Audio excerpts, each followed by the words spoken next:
Yo, yo, yo, yo, yo. Oh my God. No, God. Yeah.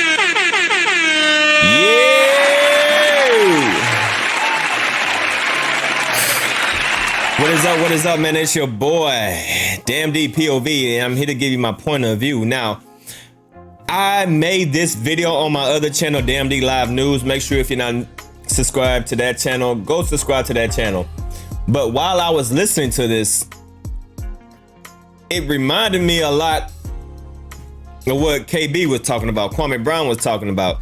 So I wanted to make another video on this channel just highlighting some of the talking points that Marcellus Wiley is talking, and it sounds very familiar to KB. And why, in my opinion, his channel was attacked. His channel is definitely shadow banned. And why, so many people is trying to get him off of YouTube because of the stuff that he preaches, ownership, not working for nobody, to be your own boss, to have full control, to be your own man and not to be controlled by the monster, not to be controlled by company policy, not to be controlled by somebody else, where you can build your own company and work for yourself and dictate what you want to talk about and express yourself how you really want to feel. And in this video, he pretty much talks about why he didn't want to work for ESPN anymore and why he's on YouTube. And it sounds very similar to KB. Shout out to Marcellus Wiley. I think that's how you say his name. I always butcher his name. Of this transition, because there was a day, and I remember it when ESPN, where I was working at the time, placed a big bet. And I wouldn't say early bet, but it was a big bet because it was major media saying we have to lean into social media. And at that time, it was Twitter. Like, everyone get on Twitter. And everyone go on Twitter and just try to get you a fan base and get people to watch the shows and, give them little behind the scenes peeks at your life and content. And obviously, Skip Bayless ran with that. Like, Skip Bayless literally would tweet out his show and then go on there and do the show. And people were watching it, right? So it worked. But they didn't bet on the independent space in terms of content creation at that time. I think that caught them by surprise. I think major media was caught by surprise of how many people would just be at home like me now. But then, like 2013, those early adopters or whatever, it's a Joe Rogan, 2017, a Pat McAfee, whatever it may be, those guys, they didn't think that they would go home and actually not only create content, but gain such massive audiences. Pay attention to that. He's saying that the company had no idea that you can stay at home and gain viewership, gain subs, gain a massive audience where you don't need TV. You don't need to be working at a network. So that's why, in my opinion, things are happening the way that they are to KB. Especially when KB was talking about ESPN and Stephen A. Smith.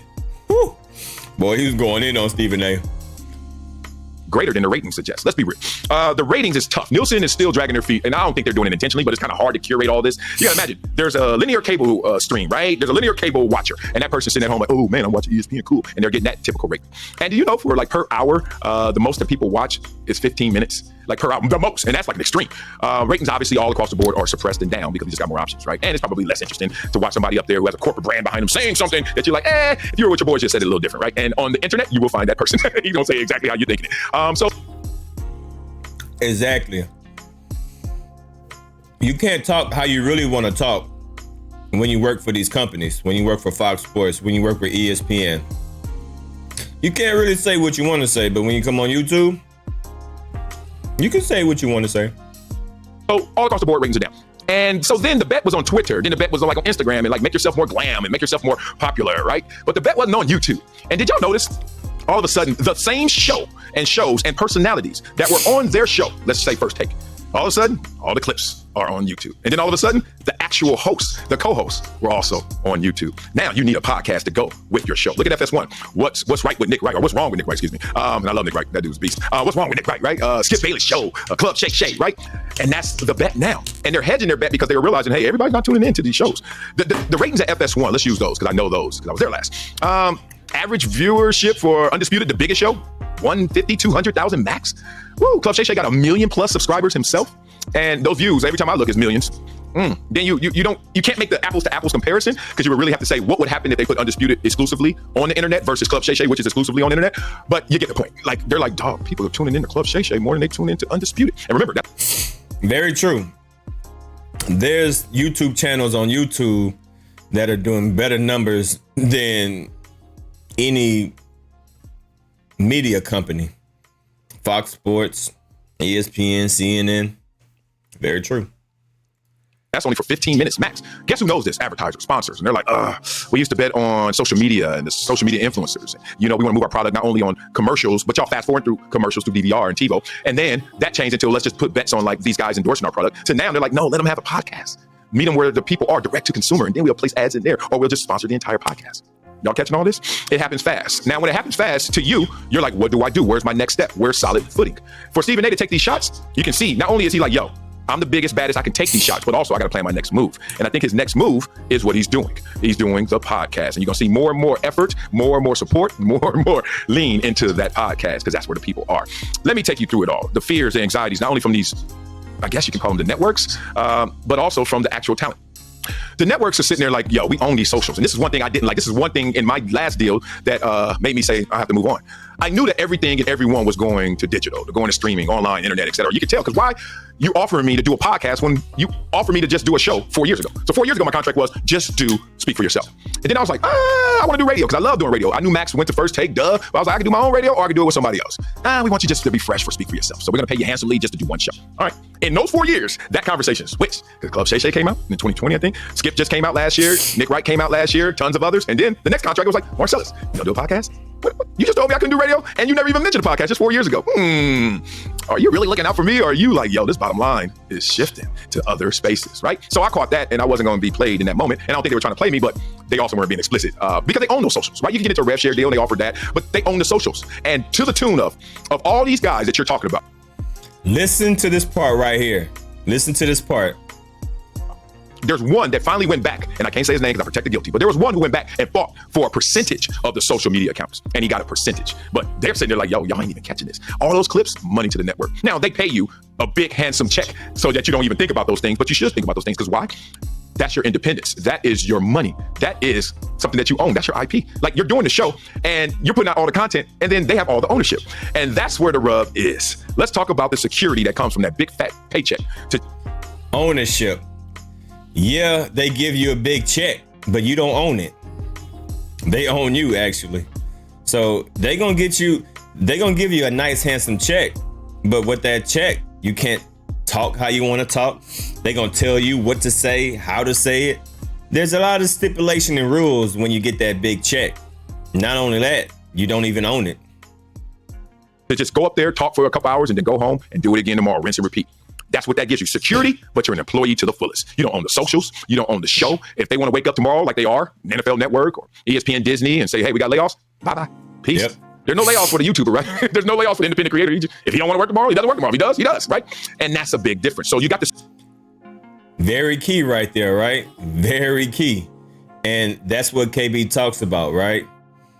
And, you know, that's what he talks about with these other people, right? Why y'all want to keep working for somebody? Why don't you work for yourself? Why you keep saying that you got a deal here, deal there? You just being controlled by the monster, by the machine. Y'all got all this money, but yet you don't own nothing. You don't own nothing. They own, excuse me, they own you in a sense. All they doing just give you one big old check, but yet they control everything that you are creating. You don't have ownership of what you're actually doing. So the things that he's saying right now is the things that KB been saying for the last 3 years. Security of the network job. And you have also the big check that comes with that security. Oh, it's comfortable. I ain't got to worry about check ratings, whatever. Y'all figure that out. I'm trying my damnness, and that's all I can do. But you don't have any, and I mean any, ownership. Not a single soul has a percentage in ESPN. Not a single soul owns a percentage of FS1 or Fox. Stop playing. Over here, you can own it all. Well, what's 100% of nothing, right? And that's the risk of independence. If you don't pop, it doesn't work, right? You can have all the freedom in the world, all the independence in the world, but where's the revenue? Where's the security? And that's the rub. And that's why you're seeing all of this new media versus old media. You're seeing major mass media networks versus independent creators. That's why you're seeing this Crip and Blood kind of like gang fight right now. Everybody trying to really stake their territory. They're trying to do it because things are changing. There's evolution going on right now. Let me walk you through how this all started in my eyes. Stephen A is taking these hits unnecessarily because Stephen A just climbed to the top of the mountain. But how did that mountain get created? I was there like day one. Jamie Horowitz, look him up if you don't know who he is. Former ESPN executive and Fox. I think he was the president of Fox, FS1 for a minute there. And Jamie Horowitz, good friend. I really respected his work, especially day one, because he took me under his wing and creating shows like First Take, Sports Nation, et cetera. I think he created Undisputed too. I want to say yes. Point being, he was like the face of Embrace Debate. Basically, you guys need to get up there and we need to have some contrast. Y'all need to go at it. Let's bring the barbershop to life, whatever you want to call it, Embrace Debate.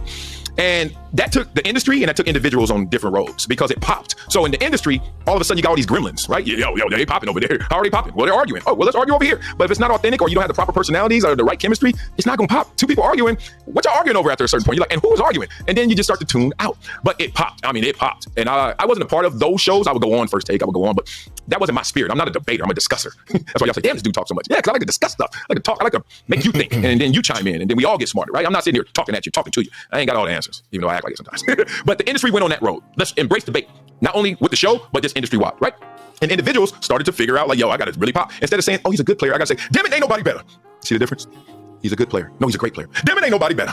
And that's where it all went. Hot sauce on everybody's burrito. So then they went those ways and they placed those bets and they realized that, okay, it's time to place different bets. The individuals and the entities. The entities right now are looking at everything and saying, we got to get to the people, direct to consumer. It's just as simple as that, y'all. I hate to say it. There's no other way to look at it. And the individuals are starting to come, myself included. I just frankly said, and I bring it to y'all raw, I bring it to y'all real. I was making 1.9 million at FS1. And listen to this part right here. Listen to this part right here. My next deal, they were offering me like 1.1. It was probably gonna be a little less haircut. Yeah. Because I was not gonna do the same show. I couldn't do Speak anymore. Y'all know what Speak is now. It's a little ice skating, right? It's a little fluffier. They bet on Ocho as they should. Ocho is half my age. Looks half as good as me. No, I'm that's my dog. He's half my age. I mean, he wants to do that and he wants to do those type of shows. I wanted to do this and I told him that from hello and that's why we had to say goodbye. But also the 1.1 was going to be like to join First Things First. So I had to, take some money away, whatever. But the bet was that show has 3 other people. So they were like, yo, we can't pay you the same. I didn't go all the way through in negotiations. I probably could have got that up a little more. But that was their initial offer, like 1.1. I was like, and I was like, yeah. And then I realized through just looking at my neighborhood, my conversations with people I know, independent creators I know, independent creating agencies, and I know people that represent people on the internet. And them people that represent them are rich. The people on the internet are wealthy. I'm like, dog, I got neighbors, dog. I played a lot of football and been in the media for a long time. And there's YouTubers in my neighborhood. Like, dog, I'm like, you go by their house like at midnight and they live in these little content houses and stuff and they're just lights on and they just in there just plowing through stuff. I'm like, dog, these little kids out here eating, but I'm not scared of them, You can't beat them, join them in that kind of respect. But long story short, I saw 1.1 to whatever I was gonna get them up to, 1.3, 1.5, and even 1.9. I was like, dog, the money not worth staying here if that's the money, because I had felt that no matter how much I was gonna make, I could make more here. That was the money conversation. Stephen A makes 12 million. Whoop! Like, first of all, I ain't gonna get to Stephen A level. Let's just be real. I'm not gonna go there. Like, whatever it takes to go there. And there is a certain formula for that. And I want to pause it right there because he's gonna talk about something else, and I'm gonna play that on my other channel. But what he's talking about right there is a lot of what KV has been talking about: ownership, not working for nobody, dictating your own future, not being controlled by the machine, not being controlled by company policy. So I just wanted to point that out. Y'all leave a comment down below and y'all let me know what y'all think, man. Salute to KB. Salute to Marcellus, Wiley.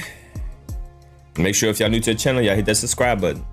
We out here, y'all. Peace.